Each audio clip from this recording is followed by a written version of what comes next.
Vamos a saludar a Marcelo Elías, que está en nuestros estudios para hablar sobre esta presentación de su libro. Bueno, primeramente felicitarte, Marcelo, por este lindo paso, un trabajo que seguramente ha llevado su tiempo, pero también vinculado con algo que te apasiona mucho, como es la política, ¿no? Buen día. Hola Nico, buen día, ¿cómo te va? Bueno, sí, nosotros venimos hace mucho tiempo trabajando con la idea del presidencialismo, digamos, tratando de revisar el concepto establecido sobre el presidencialismo en la Argentina. Siempre uno escucha que hay un hiperpresidencialismo, que el presidente tiene poderes casi supremos, y nosotros pensamos que en la Argentina hay un presidencialismo de doble estándar, por eso el título del libro es Presidencialismo a la criolla. Y tratamos de aportar elementos que nos llevan a pensar que hay un doble estándar. Concretamente, no funciona igual la institución presidencial en relación con el resto de las instituciones cuando gobierna el peronismo y el presidente es peronista, que cuando gobierna alguien que no proviene del peronismo, y entonces la estructura de poder institucional, política, social, eclesiástica, judicial, se acomoda de otra manera. Nosotros tomamos el periodo de lo que denominamos la democracia moderna, del 83 a la fecha, y tratamos de demostrar esto no como un contrarrelato, ¿no es cierto?, sino tratando de aportar elementos para integrar el relato de nuestra historia. El relato predominante es el relato del justicialismo, que ha sido y es todavía el partido, no digo hegemónico, pero sí predominante en la política argentina desde los años 50. Bueno, nosotros no queremos hacer un contrarrelato. Nuestra pretensión no es generar otra historia. Nosotros lo que creemos o lo que queremos es hacer un aporte para integrar un relato más equilibrado de nuestra historia reciente. Bien. Marcelo, ¿quién te ha acompañado en este trabajo que seguramente ha llevado mucha investigación, análisis y demás? Bueno, nosotros hemos trabajado con Mariano Irigoyen y otro profesor universitario, el gringo, que han hecho un trabajo importante de investigación, ¿no es cierto? Y entre los tres hemos desarrollado esta idea que a mí hace muchos años me daba vueltas en la cabeza, como también hace muchos años, y ahora esperamos hacer otro ensayito, pretendo demostrar o aportar elementos para ver que también hay un doble estándar con respecto al funcionamiento del federalismo. Lo podemos expresar de manera simple, digamos, y acotada, después hay que desarrollarlo, pero bueno, si gobierna el peronismo, el presidente usa el látigo y la chequera. Esto pasó con Menem y pasó con el kirchnerismo. Si no gobierna el peronismo, tenemos la Liga de Gobernadores, tenemos una serie de negociaciones y afortunadamente mucha distribución no arbitraria de los recursos nacionales en las provincias. A veces esto está bien y a veces se desequilibra por la presión de los gobernadores, que mayoritariamente son justicialistas, o de la Corte Suprema de Justicia, que antes de que asumiera Mauricio Macri resolvió un diferendo de más de 10 años y detrajo de la coparticipación nacional un 15% del impuesto a las ganancias que iba directamente a financiar el ANSES, que la Corte Suprema falló devolviéndoselo a las provincias y produciéndole al Estado Nacional un desequilibrio fiscal de más de 500.000 millones de pesos. Es muy interesante porque lo que estás planteando lo podemos ver, digamos, de manera contemporánea. No tenemos que irnos muy atrás. Venimos de 12 años de gobierno peronista. Actualmente tenemos un gobierno no peronista que afortunadamente y como punto para destacar, que no debería hacerlo, ¿no? Va a terminar su mandato, cosa que no pasó en los dos anteriores casos. Bueno, precisamente esto habla a las claras de que lo que nosotros estamos tratando de demostrar, digamos, o demostrar, tiene fundamentos, ¿no es cierto? Y yo creo que nos hace falta, digamos, como sociedad, y fundamentalmente a la dirigencia política, empresaria, gremial, social, eclesiástica, bueno, una discusión o una charla, una conversación democrática, decimos nosotros, que trate de integrar un relato histórico equilibrado, digamos. Nosotros, esta es nuestra pretensión. Bien. ¿Cómo fue la presentación? ¿Fue en La Plata, digamos, una especie de conferencia con la gente allí acompañando? Sí, hicimos en La Plata, más que una conferencia, hicimos una charla. Una charla. Nos juntamos en un restaurante que se llama Paesano, en el centro, en el microcentro de La Plata, y la idea es conversar. Te vuelvo a repetir, nosotros no pretendemos que este ensayo sea la verdad. Nosotros pretendemos que este ensayo sea un aporte. Así que lo que más hicimos es conversar y surgieron cosas interesantes que, por ejemplo, van a dar lugar a que la segunda edición del libro tenga algún agregado. Claro, porque lo rico de ese tipo de encuentros es eso, ¿no? Lo que va surgiendo, por ahí hay un disparador y van surgiendo distintas partes que van a ayudarte a vos, digamos, o a tu equipo para lo que va a ser el segundo capítulo. Sí, ya hay dos amigos que son profesores universitarios y que quedaron un poco impactados con el planteo sobre el presidencialismo, que van a hacer algún aporte revisando lo que incluso ellos enseñan en la facultad. Uh-huh.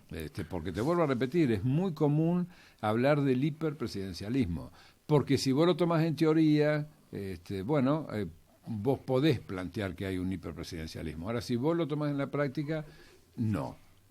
No hay un hiperpresidencialismo y el juego de los poderes, vuelvo a repetirte, no siempre funciona igual.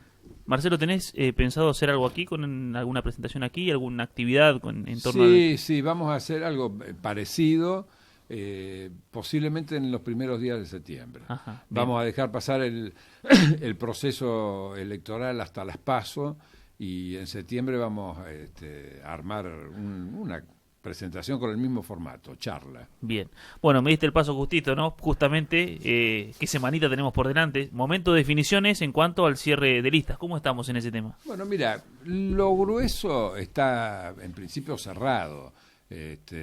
Las tres fórmulas principales están cerradas y cada una de esas fórmulas representa un esquema, representa un perfil, una proyección que también es estable, porque ahora lo que hay en el rompecabezas son piezas menores, candidatos a diputados, candidatos a senadores, no tienen un alto impacto. Uh-huh. Pueden terminar de conformar el tablero, cierto, pero lo grueso, lo central, ya está.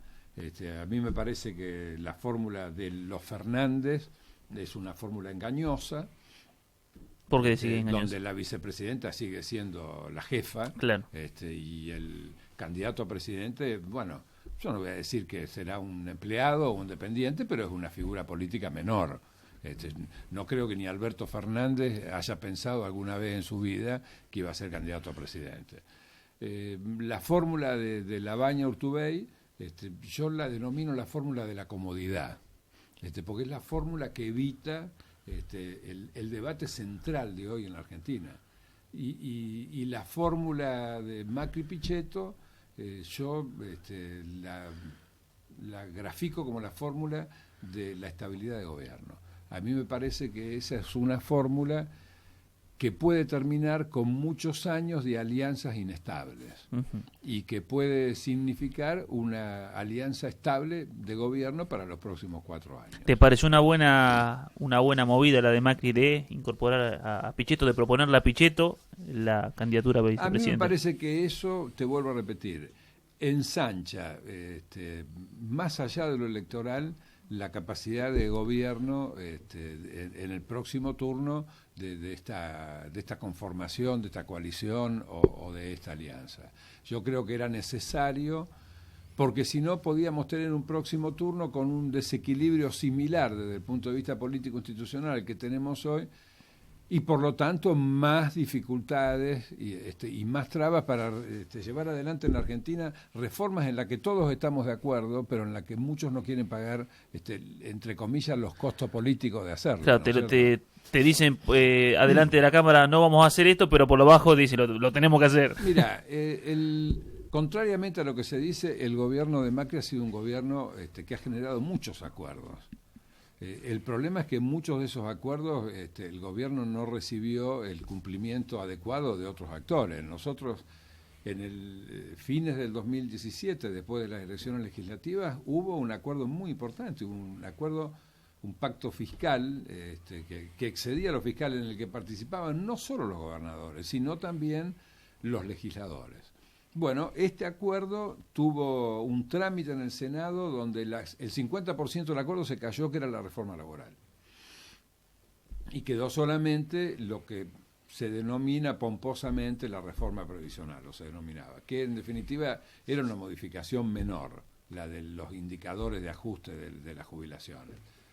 Pero ese proyecto fue a la Cámara de Diputados y ahí se produjo algo que está muy lejos de un acuerdo civilizado, que fueron 18 toneladas de piedra, que casi impiden la votación de una ley que, te voy a repetir, era una ley menor, porque la reforma previsional en la Argentina es mucho más vasta y estamos obligados o desafiados a hacer algo mucho más amplio y no solamente la modificación de una fórmula, ¿no? Bien.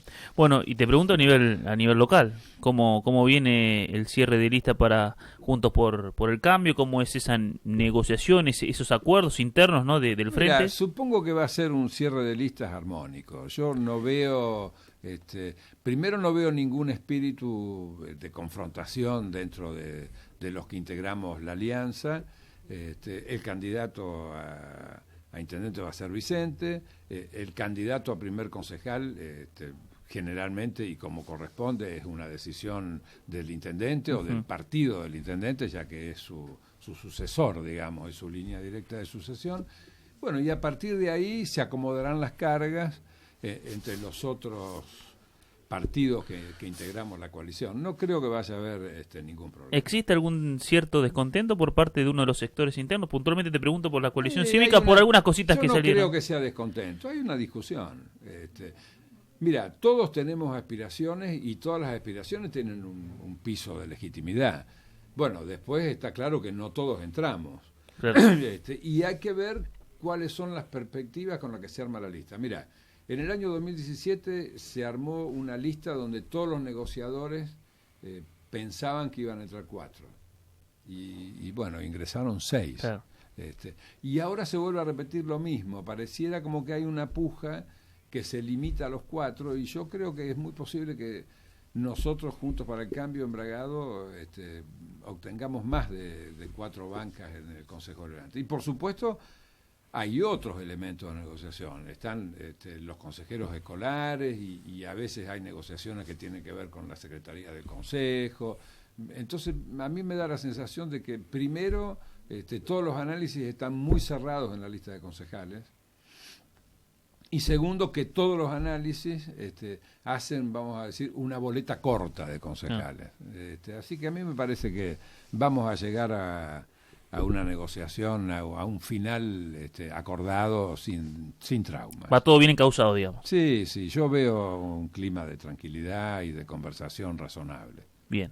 Marcelo, te agradezco como siempre la predisposición para charlar y bueno, nuevamente felicitaciones por este trabajo que has realizado. Bueno, Nico, bárbaro, me gusta y te agradezco yo también la invitación para charlar un rato entre nosotros y de paso establecer este diálogo imaginario y tan atractivo y misterioso con los oyentes. Bien.